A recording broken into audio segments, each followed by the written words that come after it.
مسلمان گیا۔ خاص طور پر اس شعر کے حوالے سے میں آپ سے یہ سوال کرنا چاہتا ہوں کہ عمومی طور پر اس طرح کی بات ہوتی ہے نا، اب چونکہ سید اعلیٰ ظاہری طور پر بھی حیات ہیں، اور آپ لکھ رہے ہیں کہ انہیں جانا انہیں مانا نہ رکھا غیر سے کام، انشاءاللہ میں دنیا سے مسلمان جاؤں گا، اس طرح کی بات نہیں فرمائی آپ نے۔ یقیناً للہ الحمد میں انشاءاللہ بھی شامل ہے، لیکن یہاں اس مقام پر سید اعلیٰ حضرت نے یہ کیوں ارشاد فرمایا، یہ کیوں کہا کہ للہ الحمد میں دنیا سے مسلمان گیا؟ کیا اس معاملے میں اتنا ہی یقین دکھانا ہے؟ یہ ارشاد فرمائیے۔ للہ الحمد میں دنیا سے مسلمان گیا، نکیرین کرتے ہیں تعظیم میری، فدا ہو کہ تجھ پر یہ عزت ملی ہے۔ اب نکیرین کی تعظیم کا موقع تو قبر میں جانے سے بعد ہی آئے گا، وہ تو پہلے جیتے جی آپ فرما گئے۔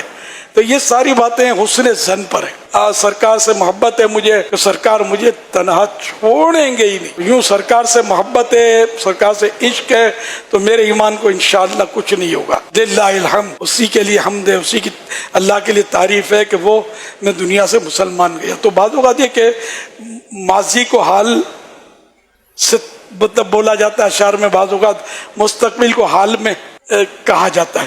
اشعار پڑھنے میں یہ اعلیٰ حضرت کا کلام ہے نا، امام کا کلام کلاموں کا امام ہے، تو اس سے مطلب سیکھنے کو ملتا رہتا ہے۔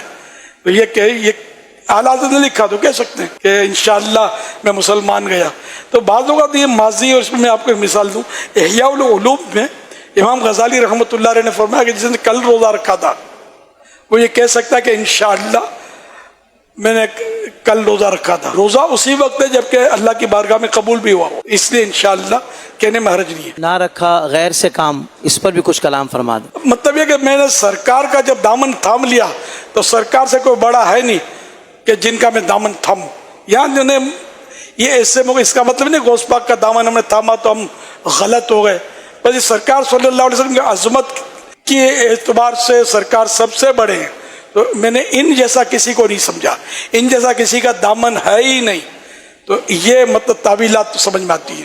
غوث پاک کا دامن بھی حقیقت میں سرکار کا دامن ہے، ہم غوث پاک کو مانتے ہیں اسی لیے کہ یہ سرکار کو مانتے ہیں، سرکار کی آل ہے صلی اللہ علیہ وسلم، اسی لیے ہم نے جس کو بھی مانا اسی وجہ سے مانا کہ یہ سرکار کے ہیں۔ تو انڈائریکٹ یہ ہوا کہ ہم نے بس غیر سے کام نہیں ہے، سرکار سے، کہ سب سرکار کے ہیں۔ سادات کرام کا احترام کیوں کرتے ہیں؟ سرکار کی اولاد ہیں۔ اہل بیت سے کیوں محبت کرتے ہیں؟ سرکار کی آل ہے۔ صحابہ سے کیوں محبت کرتے ہیں؟ کہ سرکار کی صحبت یافتہ ہی ہے۔